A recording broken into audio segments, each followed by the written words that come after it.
Roger Bettelma, des actualités uniques, dynamiques et renversantes dans le journal TV. Batimax, le partenaire des bons plans. Batimax, la qualité au meilleur prix. 5 filières au choix, paramédicaux, droit, gestion et management, commerce et marketing, communication. Investissez dans une valeur sûre. Choisissez Uprime.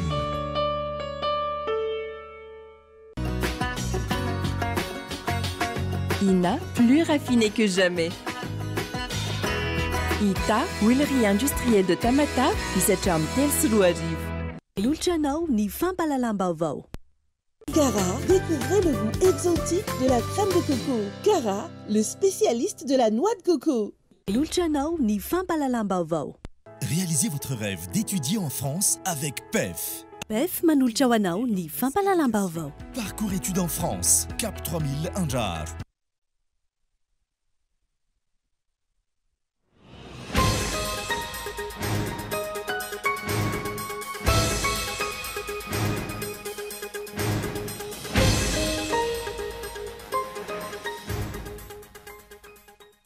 Tsy manaiky ny tsy fanarahana ataon'ny mpitondra fanjakana olom-bofidy niara-ny entana sy niarana ny hevitra nandritra ny angaredina androany ny tsy fanarahana sy ny fitanilana ataon'ny fitsarana avo momba lalam-pandrenina sy ny seni izay mampitsoka ny zotra mpividianana amin'izao fotoana izao. Manara-maso akaiky ny vozotra ny fividianana filohan'ny pirenena eto Madagasikara ny 7 Novambra izao. Mpiara-miombonantoka iraisam-pirenena raha ny fehin'ny fanambarana iombonana androany. Zava-dehibe ho ny fanambarana ny fanaovana fividianana manaraka ny fenitra iraisan'ny pirenena isian'ny fividianana madio sy eken'ny rehetra. Zava-dehibe ny fametrahana ny fitsinjaram-pahefana tena izy ho ny kandida ho vidiana filohan'ny pirenena. Larana faharoa Ajo Andriana Nalvelo. Nanamafy sy namerimbenina zany hatrany tamin'ny alalan'ireo ohatra azo tsapaitana n'ity farany. Nandritra ireo fitetezam-paritra nataony. Mpikambana 7 teo anivony seni teo aloha nahitana ny filoha-lefitra miisa 3, mpampakateny miisa 2, sy mpanotsaina miisa 3 no voatonona amin'ny raharaha fanodinana fanana mpanjakana raha ny fitarainana voarainy Bianco ny 2 Martsa 2020. Anvelany nosokafana tamin'ny fomba ofisialy androany ny fivoriam-ben'ny firenena mikambana any Etazonia izay tarihan'ny filoha Amerikanina. Sehatra maro no hodinihana sy fampizaran'ireo mpikambana mandritra izany ny antsy prian'izay.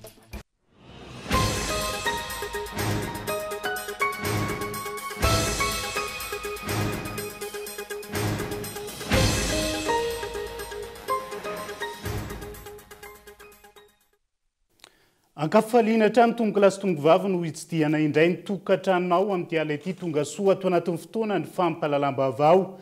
Tena ny arabany manasanao ihany koa anaraka izany amin'ny hatramin'ny farany hoentsika avy hatrany manokatra ny fampalalam-baovao amin'ity ala ity ny avaka ny androany raha oharina tamin'ny andro vitsy lasa izay tamin'ny fanohikevitra politika teto amin'ny firenena raha ny fanoherana sy ny tsy fanekena ny zava-misy atao mpitondra fanjakana amin'izao fotoana izao. Anaova maro anisa angaredona sy tambabe mihitsy ny fitsarana avo momba lalam-pandrenana. Ny seni ary ny gouvernemanta tsy manaiky ny ananany reto farany fahefanintsony izay rehetra nanao ny heviny tamin'ity androan'ity andao. Izay rehetra izay no entsika ao anatin'ny Matoan-Datsoratra Gaeton Andriatsilavo amin'ity ality. Tena angaredona arabakiteny no nanaovan'ny olona mahatsapa fa mitondra fanjakana anaty tsy fanaran-dalàna io gouvernemanta io. Ary mpandika lalàna sy manao fanampahan-kevitra tsy ara-dalàna sy mitanila io ACC io ary tsy azo antoka hanao ny asany araka ny lalàna sy ny fahitsiana io seni io. Samy namatrapatratra izay rehetra nahazo fitenenana, tsy ny mpanao politika irery intsony fa ny firaisamonim-pirenena, sendika, fikambanana isan-karazany hatramin'ny olon-tsotra. Miariary loatra ny ataon'ireo hoy ny olona ary tsy azo leferina intsony. Feno ny kapokatra malagasy be fandeferana. Tsy mazaka anaovana tsindrifalavo tahaka ireny ny fisainana sy ny toepo malagasy. Nanararoatra azy loatra ireto ekipa rajoelina sy ny pombazy ireto tao anatin'ny 10 taona. Mifoha amin'ny torimasony ny maronisa, leo resabe sy ny bling-bling, tofoka amin'ny lainga sy ny fampanantenana pokaty, indrindra fa ny fisehosehoana ivelany. Tsy matoky intsony ny mpanao politika volomboasary ny rehetra. Mahasolo ny ankolafikery rehetra eto amin'ny firenena, ireny solombavambahoaka ireny sy ny fikambanana marobe manerana ny nosy izay misehatra amin'ny asa sy andraikitra, mifandray mivantana amin'ny vahoaka any ambany ravinkazo rehetra any. Mampatsiahy ny tantara tany aloha izao sary mitranga izao. Ampatsiahevina ireto mpitondra manao be marenina ireto, ary mini manadino ve ny 1972, ny 91, ny 2002, ny 2009 ary ny 2018. Nanaovany rehetra angaretona ny mpitondra tamin'ireny fotoana ireny, samy nahitany ny hafarany ireo mpanaraka ny tantaram-pirenena. Tsy mendrika ho potehana noho ny fitiavan-tena sy ny ampody istoerana ny firenena, indrindra amin'izao endrika ara-toekarena sy sosialy misy azy izao. Angaretona ampiazakazaka ny toedrarà, ny zava-misy ankehitriny. Mila fandraisana andraikitra izao raharaha izao. Olana politika no misy, mitaky vahaolana politika. Tena olona samandray andraikitra ara-politika no takiany ny zava-misy ankehitriny eto Madagasikara. Tantara mitoy. Iverenantsika eo rehefa avy eo ny mahakasika ireo FDB isan'ny songadina tao anatin'izay angaredona netiny ireo olom-boafidy zay. Tamin'ity androan'ity fa manara-maso akaiky ny avizotry ny fividianana filoham-pirenena. Eto Madagasikara ny 7 volana Novambra ho avy zao ny mpiara-miombonantoka iraisam-pirenena raha ny afehin'ny fanambarana iombonan'izay nataon'izy ireo tamin'ity androan'ity nambaran'izy ireo tao anatin'izay. Fa zava-dehibe ny fanaovana fividianana manaraka ny afenitra iraisam-pirenena isy ny fividianana madio, mangarahara sekeny rehetra eto amin'ny tany sy ny firenena. Namoaka fanambarana iombonana ihany koa androany ny vondrona iraisam-pirenena mahakasika ny fanomanana amin'ny fividianana eto Madagasikara ny 7 volana Novambra 2024 avy izao. Nambarany tamin'izany fa mila manaraka amin'ny fenitra iraisam-pirenena ny fanatanterahana ny fividianana ary tokony halalaka ihany koa ny fanohon-kevitra amin'ny matany demokratika any Madagasikara. Tsy tokony hisaraka izany ny mozana tsindrinila avy amin'ny androm-panjakana isan-tokony fa mitovy soa avokoa ireo kandida rehetra eo amin'izay fanatanterahana ny fampelezan-kevitra izay. Ankoatra io, manara-maso akaiky ny fizotra amin'ny fividianana eto amin'ny firenena ihany koa ireo mpiara-miombonantoka iraisam-pirenena. Eo anatrehan'izany, naneho ny fahavonona ny fanan-kalo-hevitra amin'ny rehetra ireo solitena amin'ny vondrona Eoropeanina izay nanao siny ity fanambarana ity.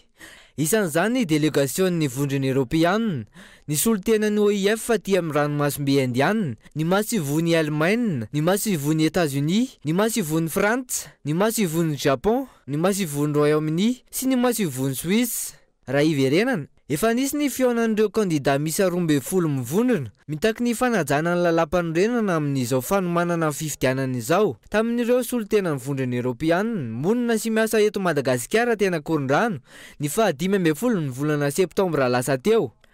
Efa nisy ihany koa ny fionan'ireo kandida 12 ireo tamin'ny solitena maharitry ny firenena mikambana tena andraharo ny 14 Septambra. Taorin'izay fionana izay ary koa manoloana ny toedrarà misy eto amin'ny tany sy ny firenena no nahatonga ireo solitena ny vondrona Eoropeanina namoaka ity fanambarana miaraka ity.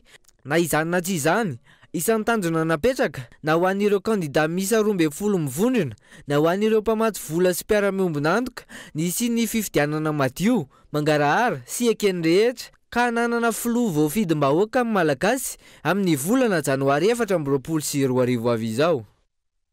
Manaraka akaiky ny zotra-pividianana eto Madagasikara amin'izao fotoana izao arak'izany ny fianakaviam-be iraisam-pirenena raha ny fehin'izay fanambarana iombonana androan'izay fa tsy manaiky ny tsy fanarahan-dalàna ataon'ny mpitondra fanjakana ihany koa ireo olom-boafidy niara-ny entana sy niarana ny hevitra nandritra ny angaretona ny tanterahana tamin'ity androan'ity ny tsy fanarahan-dalàna sy ny fitanilana ataon'ny fitsarana avo momba lalam-pandrena sy ny seni no isan'ny songadiny izay isan'ny nambarany reto farany fa mampitsoka tanteraka ny zotra-pividianana eto amintsika amin'izao fotoana izao. Gaeton Andriatsilavo. Angatana ny fanarahana ny lalàna, io no nisongadina tamin'ny angaretona izay nandraisan'ireo solombavambahoaka misy 20 sy loholon'ny Madagasikara anjara androany. Angaretona nanomboka tamin'ny 10 maraina hatramin'ny 9 niarana tamin'ireo aina manjery maro. Isan'ny antony lehibe ny orosona tamin'izao angaretona izao ny mikasika ny tsy fanarahan-dalàna misy eto amin'ny tany sy ny firenena, ny fiandaniana ataon'ny ACC sy ny CENI eo amin'ny fanapahan-kevitra raisiny sy ny fomba fiasan'izy ireo. Betsaka ny teritery sy ny tsy fahafahana amin'ny famorim-bahoaka any amin'ny faritra raha ny fitarainana voaray, mitanila ny fampiarana ny lalàna eto amin'ny tany sy ny firenena ka tsy ekena hoy ireo olom-boafidy niditra tamin'ny alalan'ny antso Antariby. Betsaka ny teritery sy sakataka lalagna famoriam-bahoaka. Tsy mitovy zo ny vahoaka malagasy amin'ny fahafahana maneho hevitra sy ny famoriam-bahoaka. Rehefa tsy antoko ny fanjakana dia atsakana. Terena tsy maintsy miditsy agnatin'ny efitrano. Rehefa ny antoko miaraka amin'ny fanjakana dia avela malalaka eny amin'ny toera malalaka na eny an-dalambe manao karnaval.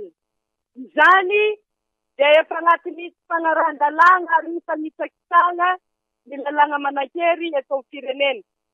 Ka tsy ekensika ny fanaovana mizana tsindrinila, fanavakavanga, famerezan-jo ny samy malagasy, izay samy zaka zo-pirenena malagasy eto Madagasikara. Ny ankoatran'izay, raha miresaka ny aty amin'ny faritra Sofia sika, dia mijaly sahirana ny vahoaka aty amin'ny faritra Sofia. Diso fanantenana tamin'ny Flo and Radwelling, Flo teo aloha, izay efa navita ny asany. Ny fampanantenana dia betsaka ny natao tamin'ny faritra Sofia.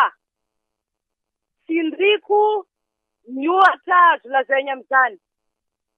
Lalagna Antsoi Analalava, lalagna Antsoi Bealagna, lalagna Antsoi Befandriagna Mandry tsara Ndilamena. Isan'ny fampanantenana goavana nataon'ny Flo teo aloha nandrisan'ny fampelezan-kevitra ary isan'ny napriska ny vahoaka nandasabaty. Amin'izao vandy tsisy tanteraka zany fampanantenana zany. Marary ny sosialim-bahoaka noho ny olana ara-politika. Ny vahoaka no mijinja ny voka-dratsy ny fitiavam-pahefana sy ny fitiavan-tseza ataon'ny mpitondra. Very fanambola velogno koa ny vahoaka. Satria ny zo fototry ny mahaologno efa tsy hita eto amin'ny tanin'ny Madagasikara. Ny hanigny motsisy, ny mpianatra tsy tafiditra an-tsekoly, ary samby mahafantatra ny jiabijiaby fa izao olana tsika zao dia olana ara-politika. Izay olana ara-politika zay dia tokony ovaha olana ara-politika koa no tokony afaka hamahana azy. Ny fifidianana no agnisany zava-dehibe amin'izay ny famahalana ny olana zay.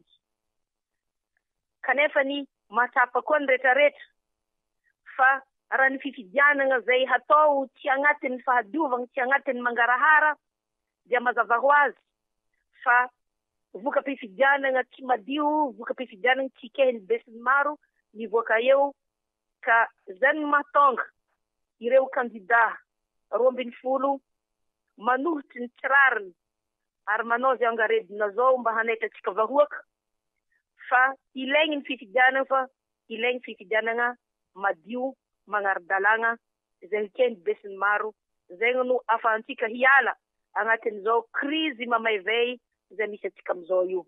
Eo ihany koa izay miteraka izao olana amin'izao fotoana ny mikasika ilay gouvernement collégial sy ny fankatoavana ny Flo teo aloha ho isan'ny kandida izay maneho miharihary ny fanitsakitsahana ny lalam-panorenana.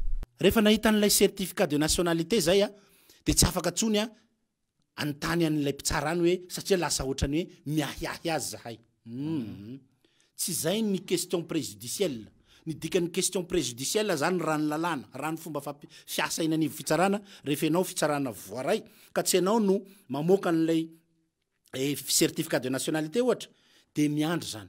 Ianao atsahatra aloha lay didy dia mamoaka ianao hoe ajanona aloha tia fa miandry an'ilay didy ho avoaka an'ilay fitsarana mahefa zay ny fitsarana ambaratonga voalohany momba n'ilay nationalité.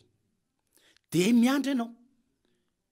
Raha tokony nanao an'izay zany ny fitsarana avy mampilamprana satria tena voateny hoe amin'ny ratsa-pitsarana rehetra eto Madagasikara raha misy contestation mombana nationalité dia tsy maintsy question préjudicielle io miandry an'ilay didy ivoaka fa tsy misy didy tonga dia avoaka. Inona ny zavatra nisy? Tonga dia no lavy n'ilay fitoriana. Nefa ny lalàna manery hoe ajanona aloha sursoir statué. Zay ny terme ampiano dikako teny gasy hoe mampiato famoahana didy izy aloha fa karazany mamoaka didy savaranando manontany hoe inona ny nationalité ny zo-pirenena zakainy ty olona ty marina satria tonga eto aminay ny fitoriana milaza ny zo-pirenena. Zavatra tokony hitatsika amin'ny didiny voaka ny fitsarana avy mbolalam-pandreny zany de tokony nisy an'izay hoe nanontany tany amin'ny fitsarana mbaratonga voalohany nisy ve tsy nisy tonga de fandavana no nataony zavatra nefa voalaza ao anaty lalàna tena misoratra tena hoe noir sur blanc zany namana fidèle de zaho ve mpitsara de manaiky ve ny saiko hoe zavatra efa misoratra io de tsy ampiariko a dinganiko nasiany teny ihany koa ilay andinin-dalàna mikasika ny fepetra voalazan'ny lalàna raha toka ilatsaka ho fidina filoha-pirenena ilay filoha amperinasa andinin-dalàna izay voasoratra mazava ka tsy tokony isy ady hevitra zareo nampiasa ny andininy faharoa am'dimapolo ary ny andininy faharoa am'dimapolo tsy tokony io niatra fa nampiarahariny zareo de zao am'izay raha ohatra ozy izy misy tsy fahafana miasa manjo ny filohan'ny antenimera ndoholona hita fototsy ny fitsarana avy mbolalam-pandrenana ny dikany hita fototsy ny fitsarana avy mbolalam-pandrenana tsy simple taratasy ny alefa fa na de mandefa izy de mila miteny inona ny marary anao ramse aiza ny certificat médical fa tena tsy afaka hiasa ianao aiza ny avy amin'ny dokotera fa ianao tsy afaka miasa saina mandritra ny efatra amby-roapolo ora na tsy afaka mahazo pression ianao tsy afaka mitarika ohatry zao ianao zany tokony amarin'ny fitsarana avy mbolalam-pireny raha io soratra hoe hita fototsy ny inona ny zavatra nisy taratasy de initatsika fa any amin'ny Facebook tsika no mahita tiane raham-bahoaka zany fitantanana firenena zany za am'ty androany ty de mbola tsy mino hoe nomeny filohany anteny merandolona ankalalana ankitsipony amin'ny fitiavany sy ny amin'ny hoe tsy nisy tsindry ny zavatra iny satria zao vonanaiky izy ho filohan'ny anteny merandolona de malala tsara ary anatin'ny ainao manjery zany hoe za vonina iantsoroka an'io misy vaovao nisy an'izay raha tsy tadidinao zany namana fidèle fanalefa za vonina iantsoroka an'io malala tsara ny filohan'ny anteny merandolona fa izy no hiantsoroka ny asan'ny filoha-pirenena am'izany fotoana zany tampotampoka teo de naninona aretina inona nay le olona tena salama vatana salama saina ary zao ny loza rehefa nandeha tany amin'ny ACC izy efa niparitaka amin'ny tambazotra hoe misy zavatra konokononona ao amin'ny fitsarana avao efa nandeha tamin'ny tsy te abetra-pelana ono hoe efa heno tsy tako na fenina zavatra nitranga ny lazako eto zany de hoe fa naninona no lalaovina amina fitiavana fahefana tsy aivina hatrany miisa 420 ireo olom-boafity nandray anjara tamin'ity angareto nandroany ity ka ny 520 tamin'ireo solobafam-bahoaka ary ny iray loholon'ny Madagasikara maro ny mbola te hiditra sy te handray anjara tamin'ity angaretona ity fa noho ny tsy fahampian'ny fotoana tsy afaka niditra izy ireo midika izany fa ireo olom-boafity manerana ny lavivalon'ny nosy no efa mimbokevitra tsy manaiky izao tsy fanaran-dalàna ataon'ny mpitondra fanjakana izao tsy fanaran-dalàna izay mampihitsoka tanteraka ny sotram-pifidianana ankehitriny reny ny faneho-kevitry ny solombavam-bahoaka ny loholona Madagasikara ary teo ny solombavam-bahoaka idéalson iny isany naneho hevitra tamin'ity angaredona ity fa maro ireo fanitsakitsahana ny lalam-pandrenana niseho teto amin'ny firenena ny ekeny ny fitsarana avo momba lalam-pandrenana Europokambana teo anivon'ny kongresy sy ny teteza mita teo aloha izay namoaka fanambarana izay nanao fanambarana iombonana ihany koa tamin'ity androanyity tsy azo ekena itsony zava-misy indrindra ny atranga toy ireny izy ireo ka tokony saintsaina ny vahoaka malagasy Henri Florent nalao fanambarana ny Europokambana vitsivitsy teo anivon'ny kongresy ny teteza mita teo aloha tamin'ity androany ity namafisiny zero tamin'izany fa misy eo amin'ny endrika maro samihafa ny tsy fanaran-dalàna ataony mpitondra fanjakana amin'izao fotoana izao ka tsy azo ekena itsony ny iverin'ny zero hitantana ny fireneny misy fanitsakitsahana goavana ny lalam-panorenana nataon'ny fanjakana fanekeny ny ACC ireto avy izy ireo ny andininy fa 730 sy 270 amin'ny lalam-panorenana milaza fa mizaka tena ara-pitantanana sy ara-bola ny vondromboaky zara-pahefana tsy no tentarahany fanjakana nefa zany fa no fihin'ny fanjakana samrery ny vola 310 miliara d'ariary tokony hono zarena tamin'ireo CTD reo commune sy région ka navadiny ho projet présidentiel ny fitsipapitokisana na motion de censure zay nataon'ireo député 10 dia nosakanany filoha-pirenena fotsiny amin'izao dia nekeny nikeny ACC. Lambaran'izy ireo ihany koa fa anjaran'ny ACC ny manadiady mahakasika ny nazahoany ny andrajoela ny certificat de nationalité saingy nilazany tsy mavita izany ny ACC. Ny filoham-pirenena ny Rajoelina mihitsy no efa nanaiky fa nangataka filoham-pirenena frantsay naturalisation noho ny fitiavan-janaka ho izy. Mbola mody fanina ny ACC milaza fa tsy mahavita manadiady an'izany ho izy. Zany hono izy. Andininy faharombo dimapolo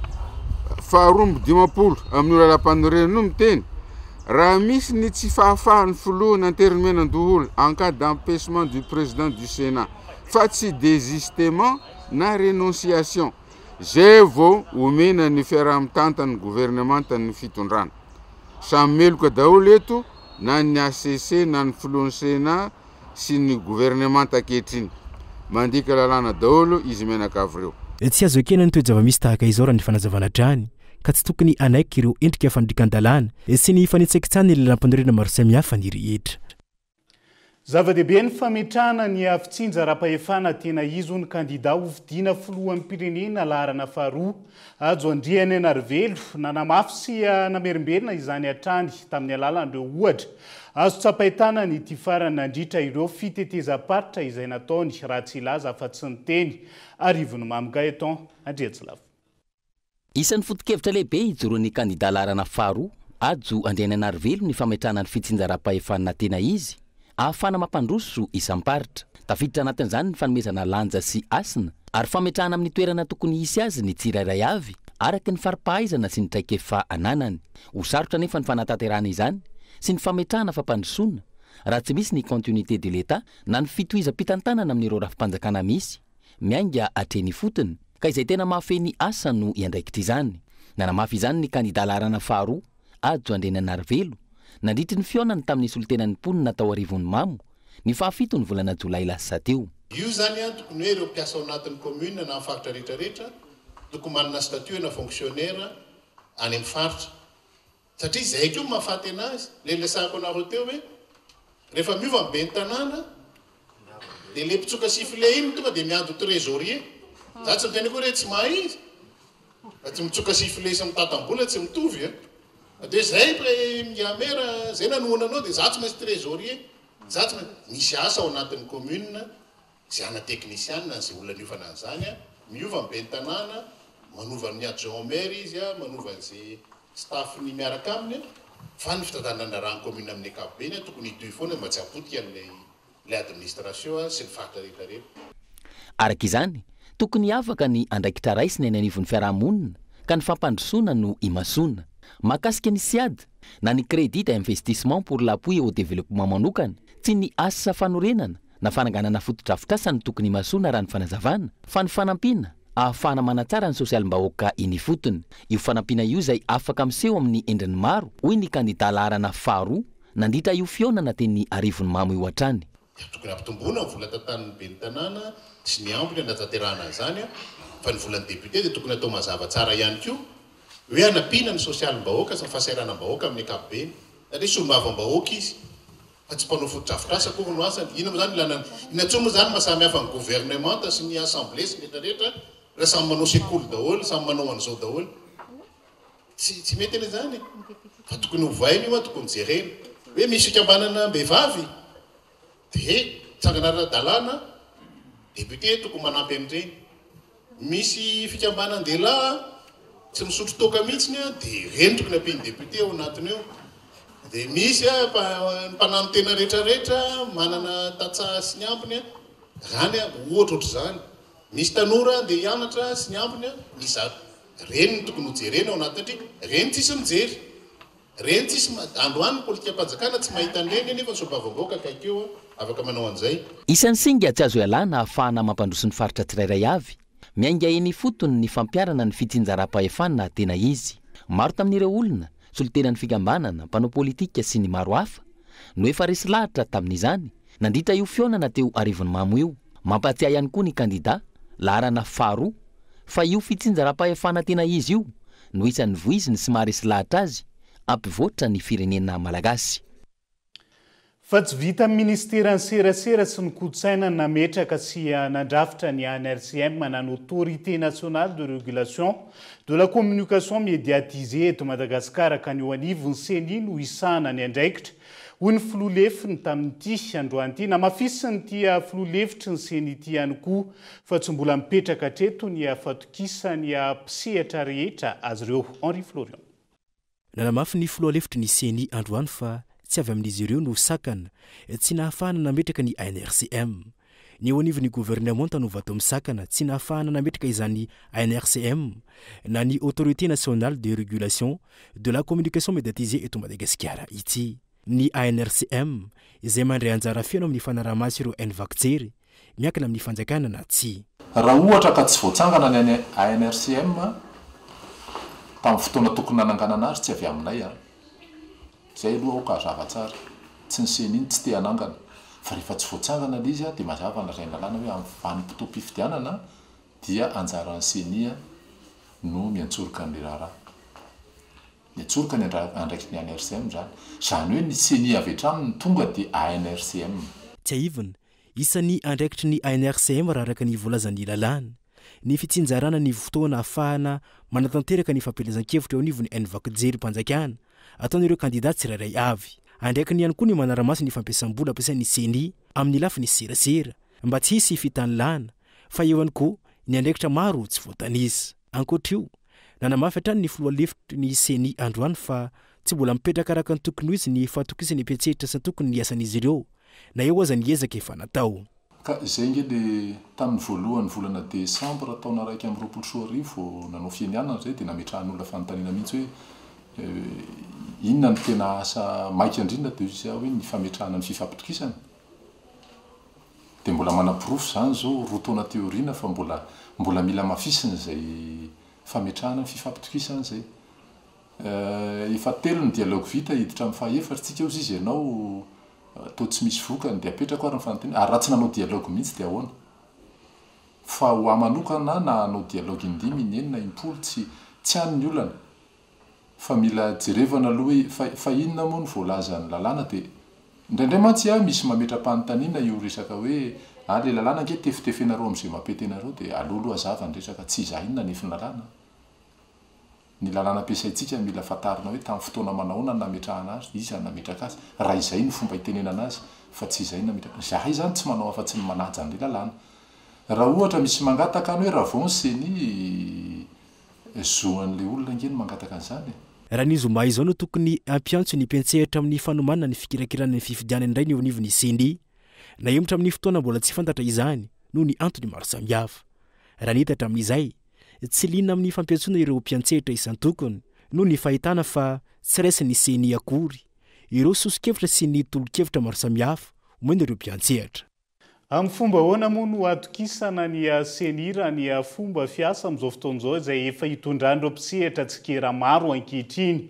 Fampikambana miisa sivy teo anivon'ny CENI teo aloha ihany koa nahitana ny filoalefitra miisa telo mpampakateny miisa roa sy mpanolo-tsaina miisa telo no voatonona amin'ny raharaha fanodikodinana fananam-panjakana sy fanararaotana andraikitra araka ny fitarainana izay voarainy Bianco ndraiky amin'ny 20 Martsa 2022 izy ireo izay voalaza ho tsy namerina ny fitaovam-pitaterana toy ny fiara sy ny kodiaran-droa nampiasaina nandritra ny fotoam-piasany. Hatreto fiara tsy mataho-dalana miisa sivy sy motocross 120 no efa azo ary nalefa no giazana eny anivony araina ny agence de recouvrement des avoirs illicites androany. Nalefa ny Bianco eny anivony pakina ny tendrom-pitsarana misahana ny ady amin'ny kolikoly ankilany raharaha amin'izao fotoan'izao ka andrasana ny tohiny mahakasika izay.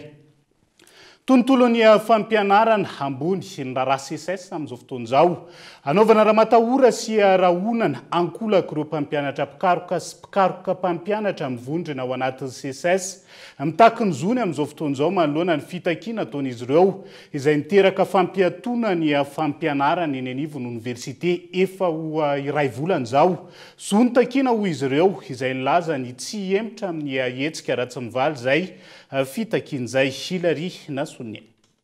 Niroso tamin'ny fitokonana fahobe manoloana ny fidirana ny Universitena Antananarivo ny SSS androany.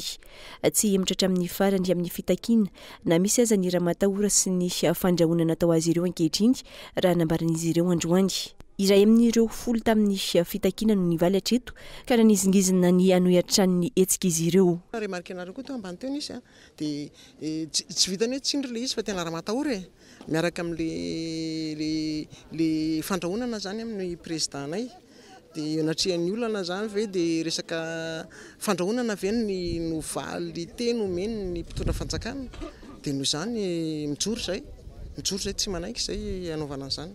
Dia ngamba mafisina eto hoe manina ambony présidentanay no rahonana nefa nge tsy ny fanapahan-kevitra rehetra zany dia tsy avy any amin'ny président en personne zany fa ny décision-ny assemblée générale no tenena amin'ny président tsy miteny amin'ny anarana manokana zany mihitsy fa ny assemblée générale foana dia izay zany anisan'izay koa zany tsy ekenay zany.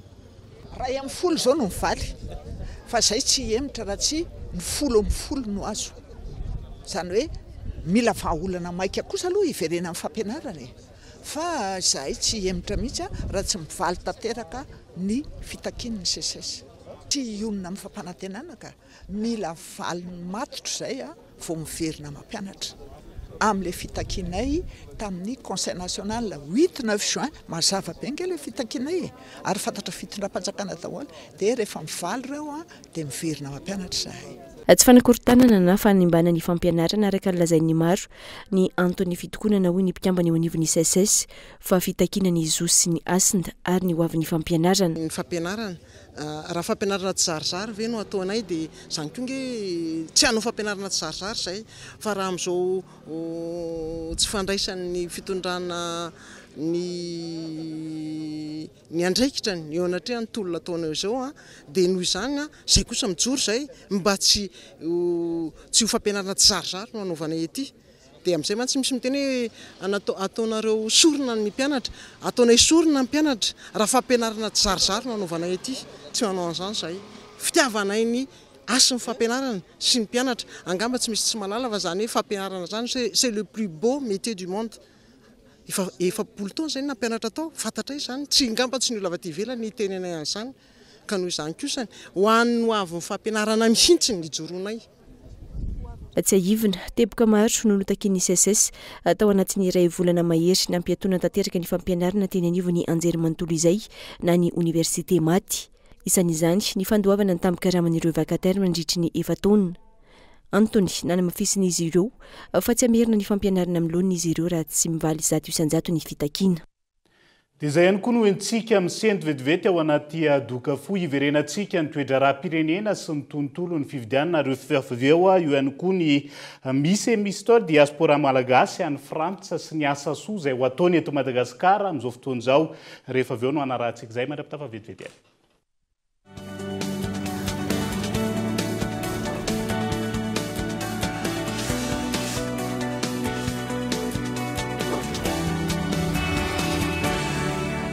Nous avons exactement la recette dont tu as besoin.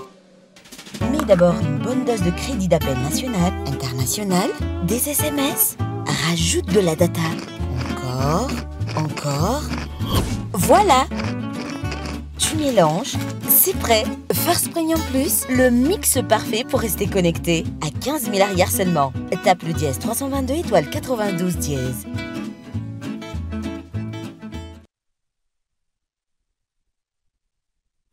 Ina dia vita amin'ny soja voafantina mba hampatsiro ireo karazan-tsakafo karakarainao. Ny menaka Ina dia ahitana oméga 3 sy oméga 6 ary ara-pahasalamana no notrikaina entin'ny soja. Ina ilay menaka manome tsirony nahandronao isan'andro.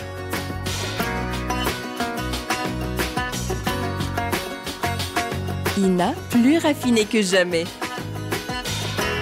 Ita, huilerie industrielle de Tamatave, 17 amby telo sy roa arivo.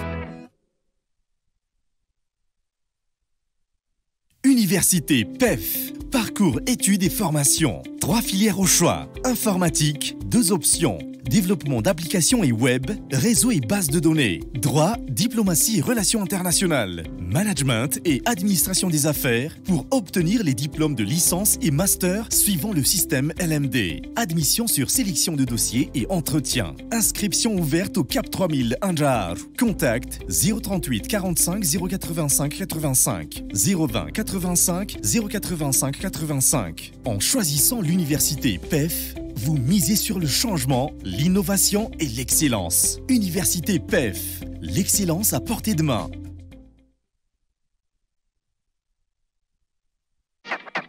Tena mbola hafa ihany ny fiara vita loko tsara, miverina ny hatsarany ary vao maika mipika ery. Elmondes, kalitao égyptienne manaraka ny fenitra iraisam-pirenena. Loko mangirana sady mateza. Mahazaka ny fiovan'ny toetrandro. Elmondes mety ho an'ny karazana fiara rehetra ary miantoka ny hatsarany. Elmondes hitanao eny mpivarotra rehetra mahazatra anao.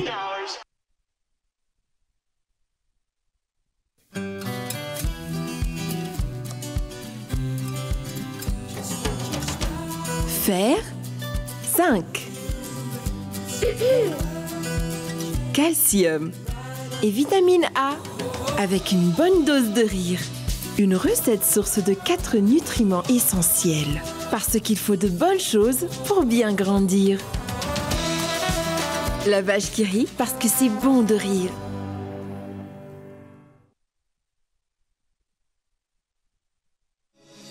Thelma est fière d'accompagner l'UPRIM dans l'accomplissement d'une mission commune pour que chaque étudiant malagasy compte. Baobab Banque Madagascar et l'université UPRIM forment un partenariat solide depuis 9 ans. Ensemble, libérons le potentiel de l'UPRIM. Tananamano Madagascar et UPRIM, main dans la main pour l'éducation de nos jeunes paramédicaux à Madagascar. Ensemble, rallumons la flamme de l'éducation à Madagascar. UPRIM a été l'un des pionniers du système éducatif à avoir été convaincu de la solution MVOUL. Nous nous engageons à maintenir cette collaboration fructueuse et à façonner ensemble un avenir éducatif brillant et sans limite. Vous aussi, décidez d'avancer aux côtés des grands. Rejoignez UPRIM. 5 filières au choix. Paramédicaux, droit, gestion et management, commerce et marketing, communication. Investissez dans une valeur sûre. Choisissez UPRIM.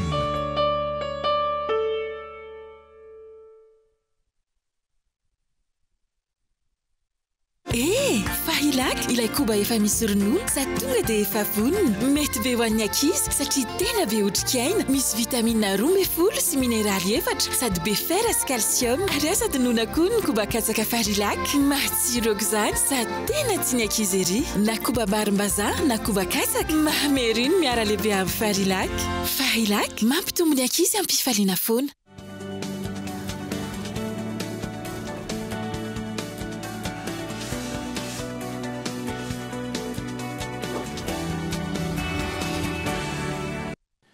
Mamerina ny araba trano tongo kilasy tongo vavy tonga soa atao anatin'ny tapany faharoa amin'ny fampalalam-bavao amin'ity ala ity. Iverenantsika vetivety ny toedra ara-pirenena nanao fanambarana manoloana ny toedra ara-politika misy ankehitriny ihany koa.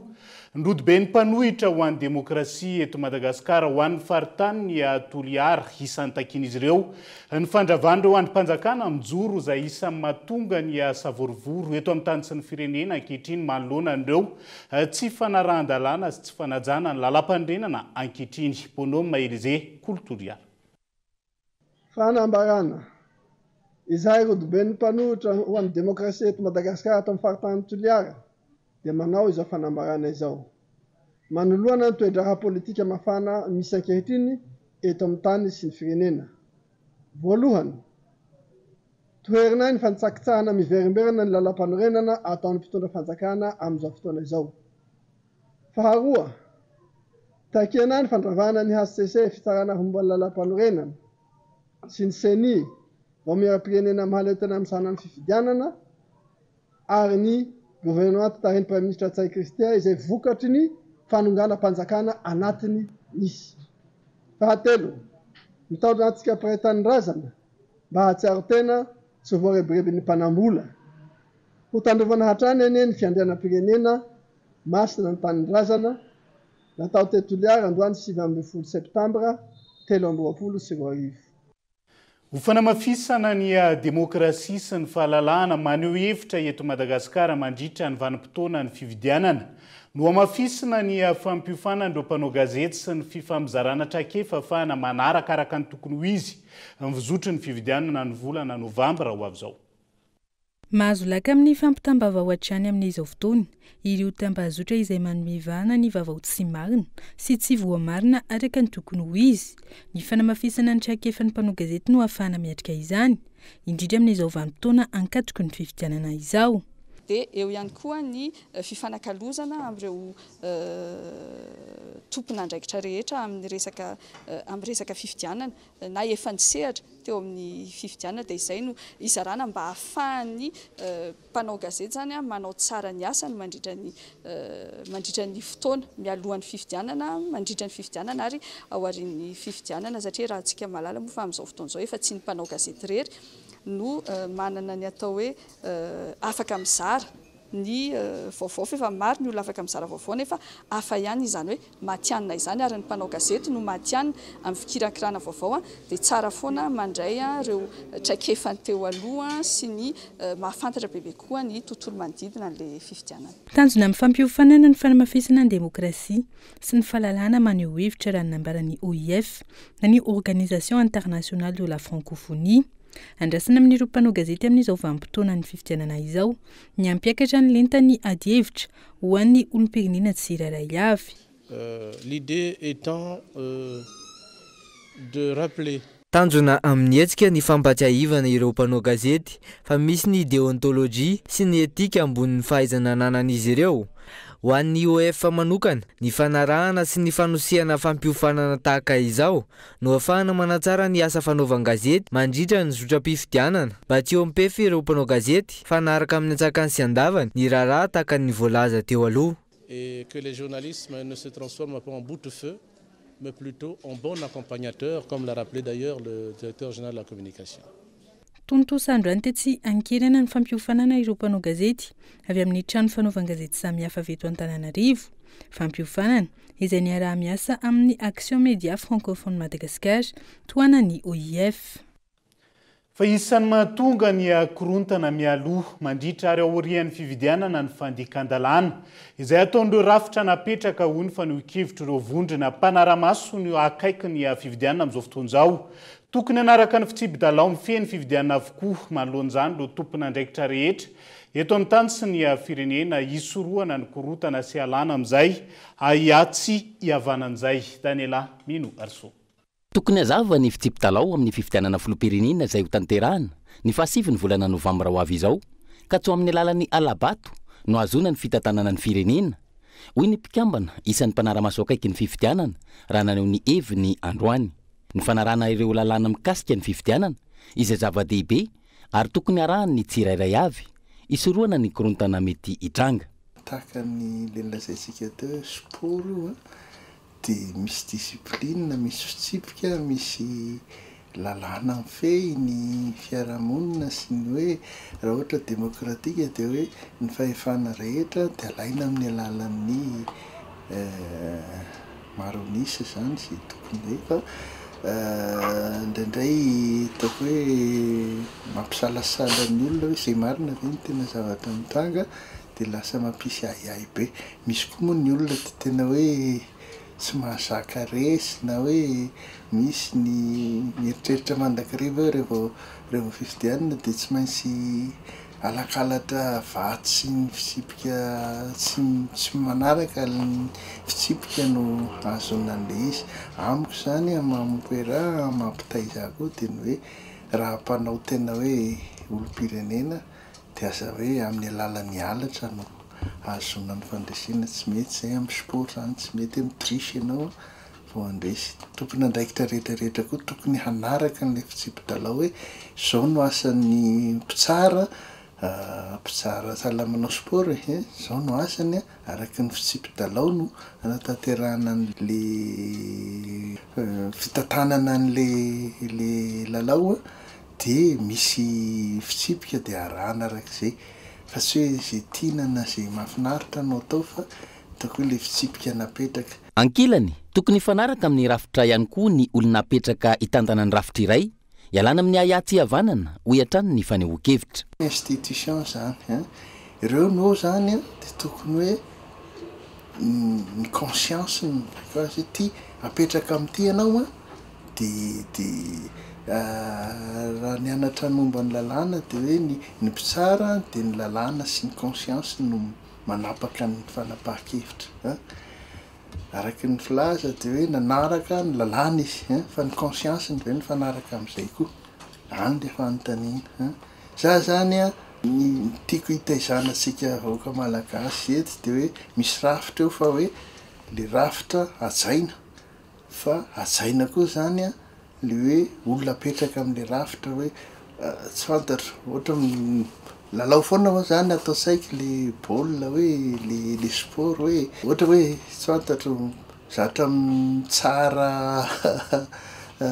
baolina kitra izy ampanaovanao rugby mety tsy mainky dia lasa arakarak'izay zany ohatrohatra fotsiny zany lazana hoe araky ny fiteny anglisy hoe apetrao amin'ny toerany tokony azy ny olona hoe right man at the right place na right woman at the right place zay zany ny olana eto amintsika eto satria salan'ny hoe le politika no mibaiko hoe ty namako ty sy namako dia apetraka hoe ty marina fa mahay misy ny lalàna misy ny mpanao fa atao mpanao lalàna antsika ato hoe ao koa ny olany visy ny tena hoe manao lalàna ka hoe ho an'ny soiombonana fa hoe ho an'ny atokony na anon'olom-bisy zay ny olana isoroana izay mety hokorontana izay indrindra amin'izao fotoana mialohan'ny fifidianana izao isy ny etsika course pour la paix na azakazaka ho an'ny fandripahalemana sy ny filaminana izay karakarai ny centre arup ny alahady 4 ny volana septambra ho avy izao etsika iantona ireo olom-pirenena antoko politika antoko-ponona tsy akanavaka andray anjara sy anatevin-darana amin'izany io azakazaka ho an'ny fandripahalemana sy ny filaminana io izay ainga maraina eny anala mahitsy ary farana eny an-tany mena la fomba vao hafa ny farana tamin'ny fomba ofisialy androany ny fandaranasa forma prod iray amin'ireo fandaranasa nanohanandreo mpisehatra teo amin'ny fambolena sy ny fiompiana izay novatsiny ny fidavola ny fandaranasa izay nanokanana vola mahery ny $10 ary nahafahana nitondra tantsoroka ho ana tanora mihoatra ny rahetsy mihoatra ny rahetsy tamin'ireo faritra 740 ny tanora nahazo fampiofanana momba ny fambolena sy ny fiompiana avy amin'ny forma prod iray amin'ireo fandaranasa teo anivon'ny ministeran'ny fambolena sy ny fiompiana novatsiny fidavola raha ho an'ny faritra Nalamanga manokana 500 izy ireo no nisitraka ny fampiofanana ny ankamarony izay avy amin'ny fianakaviana marefo saingy izao nahazo velony tena ireo tanora reo zany dia ao anatin'izay vondron'olona marefo reo satria ny akabeazany dia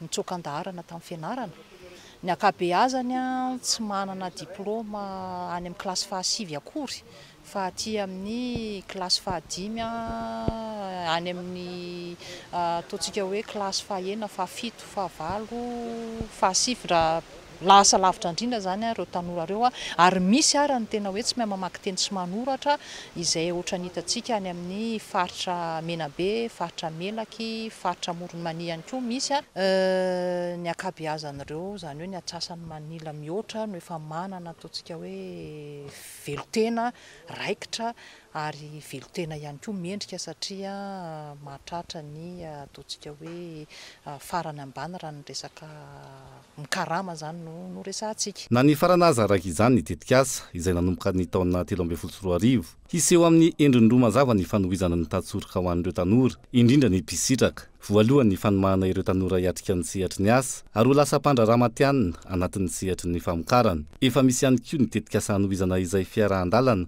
na ny accompagnement izay ho an'ireo mpisitraka hoy ny mpandrindra nasionalin'ny fandaranasa ny endrika anankiray faharoa dia amin'ny fitaovana anankiray ny forma prod eo anivon'ny ministera dia ny ministera PIA dia ny ministera ny fambolena sy ny fiompiana moa zany dia anisany ihany koa manomana tetikasa ahafahana manoya izay fiaran-dalana amin'ny tanora izay amin'ny fanatsarana ny asa famokarana eny amin'ny tontolo ambanivohitra efa voasonia moa izy io izay vatsian'ny fidavola ihany koa dia amin'ny faritra raika amby folo any amin'ny faritra Atsimonosy no isy azy ary iompana bebe kokoa zany amin'ny fanohanana ny tanora andrara eny amin'ny tontolo ambanivohitra raha ohatra ka efa nataontsika zany ny fanatsarana sy ny fanavaozana ny fampiofanana sy ny rafim-pampiofanana rehetra tamin'ny fanatanterana fandaranasa forma prod.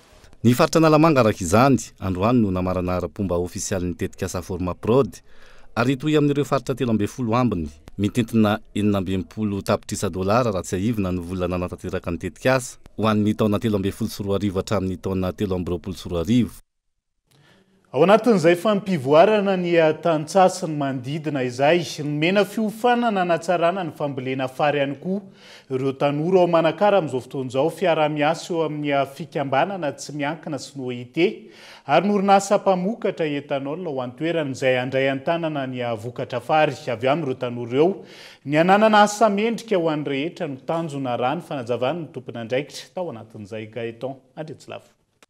Tanora miisa 10 eto Manakara faritra fitovinany no nisitraka fiofanana momba ny fambolena fary miara-miasa amin'ny orinasa mpamokatra etanol ao an-toerana. Raha ny fanazavana miisa 12 tamin'izy ireo navita fiofanana hatramin'ny farany ary 7 no misehatra amin'ny fambolena hatramin'izao. Marina fa eo ny olana maro isan-karazany ny sedrain'ny tanora nisan'izany ohatra ny tsy fahafahana tsy fananana fahafamanona ny indrindra moa zany ny vola sy ny fitaovana ahafahana manatanteraka izay fampiofanana izay na izana zany niezaka ny tanora nisy ihany koa ny tohana nataony OIT zany na fanazarana noka ny tetikasany dia miezaka ihany koa izay mifampiresaka amin'ireo mpiara-miombonanto isan-karazany anampy tanora antsika ireo amin'izay fanatanterahana ny asa fiarino izay. Taorin'ny fiofanana nomena misy ny fanarahan-dia ataon'ny tetikasa sy ny OIT na ny Organisation Internationale du Travail amin'ireo tanora ireo. Mandritra izany no anaovana ny tombana sy hanomezana tantsorika azy ireo ahafahana manatratra ny tanjona napetraka. Izay fiarahan-dia izay dia sady jerena lafiny ara-teknika nanaraka ny teknika nampifanana avy ny tanora fa indrindrandrindra koa ahafahana manampy an'zareo amin'izay fitantanana ny orinasany izany hoe ny famotoeram-pamokaran'izay mba azotsika an'izay hoe asa mendrika mahavelona ny tanora. Ankoatra ny fampiofanana ireo tanora misehatra amin'ny fikarohana sy ny fanatsarana ny vokatra ao an-toerana ihany koa ny tetikasa sy ny OIT ary isan'ny miara-miasa amin'izany ny CFAFI na ny sekoly ny fambolena sy ny fiompina ao Vohipeno. Ny CFAFI izay manampy betsaka amin'ny fanatsarana ireo volo-fanondrana ao an-toerana toy ny kafe, jirofo, lavanila sy ny maro hafa.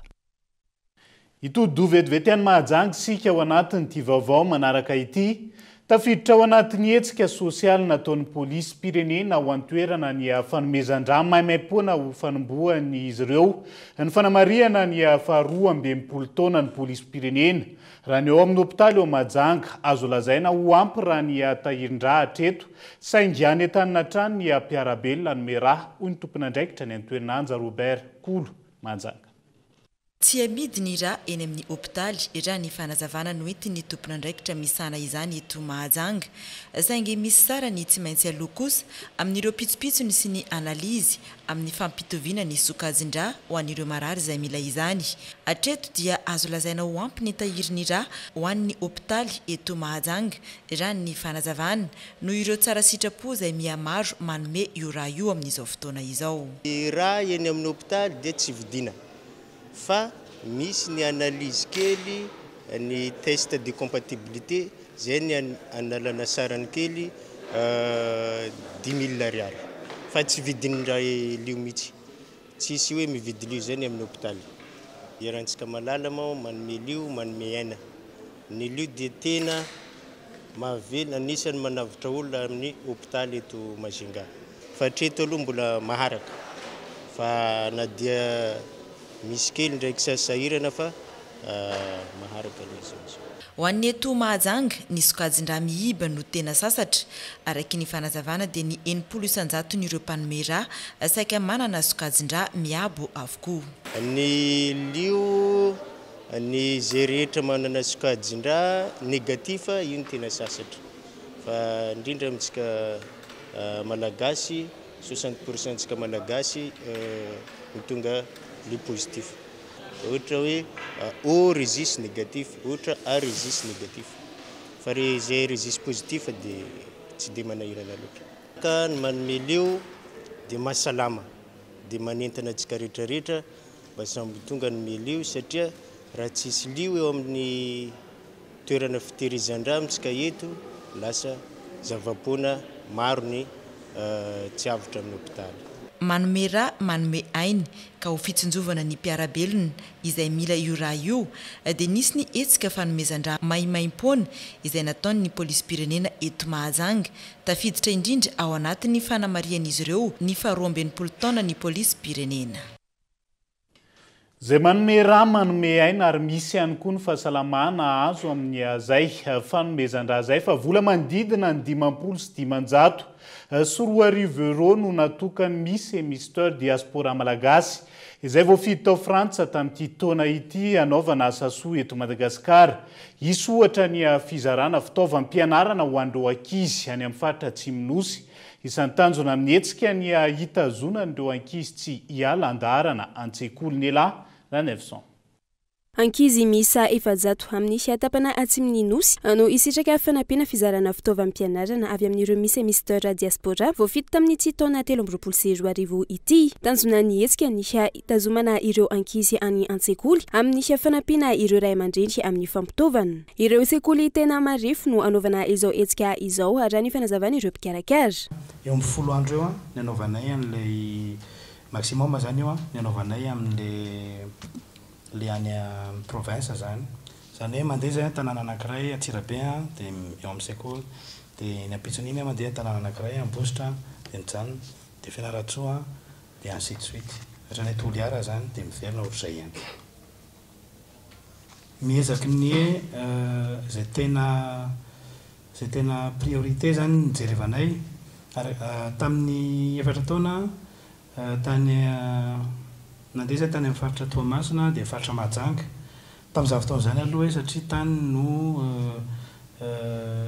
niteraka izy mianadahy tamin'izany fotoana fa rehefa taty aoriana dia nanomboka fantatry ny olona dia zay priorité zany hoe zay miresaka amin'ny fitondram-panjakana ohatra dia mijery miaraka amin'izareo hoe aiza ny toerana faritra tena marefo zany hoe sahirana ny ray aman-dreny. Misy ny fanangonana vola hafahana nanao izao hetsika izao raha ny fanazavana 950 sy 500 sy 2,000 euro no vola voangona anaovana izao hetsika izao anampiana ireo zaza malagasy. Ny kondisy teo ny vola rehetra voangona dia tonga dia mipaikany amin'ny ankizy zany amin'ny objectif ataonay fa araka lazain'ny Alexandre hoe ny partenaire sy ny sponsor rehetra no miantoka ny dianay aty manomboka hatrany amin'ny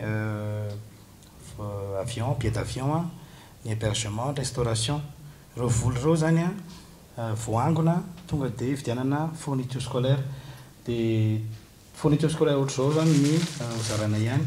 Misy cahier, misy ardoise, misy crayon de couleur, misy trousse sy ny ao anatiny hoe stylo sy ny sisa.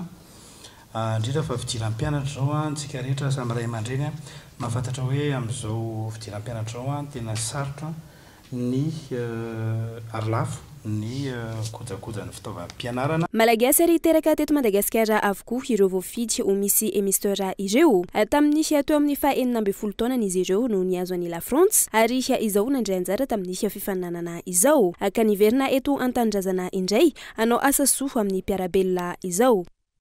Anivelany nosokafana tamin'ny fomba ofisialy androany ny fivoriam-ben'ny firenena mikambana any États-Unis izay tarihany filoha Amerikanina sehatra maro no hodiniana sy fampizaran'ireo mpikambana mandritra io. Isan'izany mahakasika ny ady eo amin'ny Ukraine sy Rosia efa ho herintaona mahery zao. Isan'ny andraisa maro ihany koa ny fandraisam-pitenena ny solontenan'ny filoha Rosiana sy ny filoha Ukrainiana. Afana tamin'ny fomba ofisialy androany ny fivoriam-ben'ny firenena mikambana izay tarihin'ny filoha Amerikanina Joe Biden. Samba ny androany ny filoha Ukrainiana Volodymyr Zelensky no anatrika izany fivoriam-be izany. Amin'ny maha fivoriam-ben'ny firenena mikambana azy izay. Isan'ny anatrika izany ihany koa i Rosia izay soloan'ny ministry ny raharaham-bahin'ny tena. Malohana ady goavana eo amin'ny Rosia sy Ukraine efa herintaona mahery izao. Isan'ny fanontaniana napetraka tamin'ny filoha Ukrainiana ny hoe anatrika ny fandraisam-pitenena ny ministra Rosiana ve izy. Nilaza ity farany fa tsy mbola iny tena ho fandehan'ny fivoriana saingy kosa zava-dehibe hoy izy ny tafitana ny afatra amin'ireo mpiara-miasa sy mpanohana ny Ukraine ao anatin'izao adiny sy Rosia izao. nanipiteniny amin'ny tsy tokony andraisan'ny Rosia anjara amin'ity fivorimbe ity ihany koa i Volodymyr Zelensky izay midika ho tsindry ara-diplomatika amin'ireo firenena tatsimo izay mpamatsy any Moscou. Isan'izany i Brésil izay tsy mbola nitaksazy ara-bolan'ny Rosia hatramin'ny nanomboan'ny adiny sy Ukraine. Andrasana araka izany toy ny fivoriana izay natomboka tamin'ny fomba ofisialy androany. Farany etondray ny fiarahantsika ho an'ny androany ankasitrahana hatrany fanarahanao ny fampahalalam-baovao mandra-pitafa ho amin'ny raha-pitondray atomboka lasy tonga vaveloma tompoko.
INA, plus raffiné que jamais. ITA, huilerie industrielle de Tamata, vous a présenté Ni Vavao. En choisissant l'université PEF, et l'excellence. Université PEF, l'excellence à portée de main. Cara, découvrez le goût exotique de la crème de coco. Cara, le spécialiste de la noix de coco. Vous a présenté Ni Vavao. 5 filières au choix, paramédicaux, droit, gestion et management. Investissez dans une valeur sûre. Choisissez Uprime. Batimax, le partenaire des bons plans. Batimax, la qualité au meilleur prix. Vous a présenté Ni Vavao. 5G Batelma, des actualités uniques, dynamiques et renversantes dans le journal TV.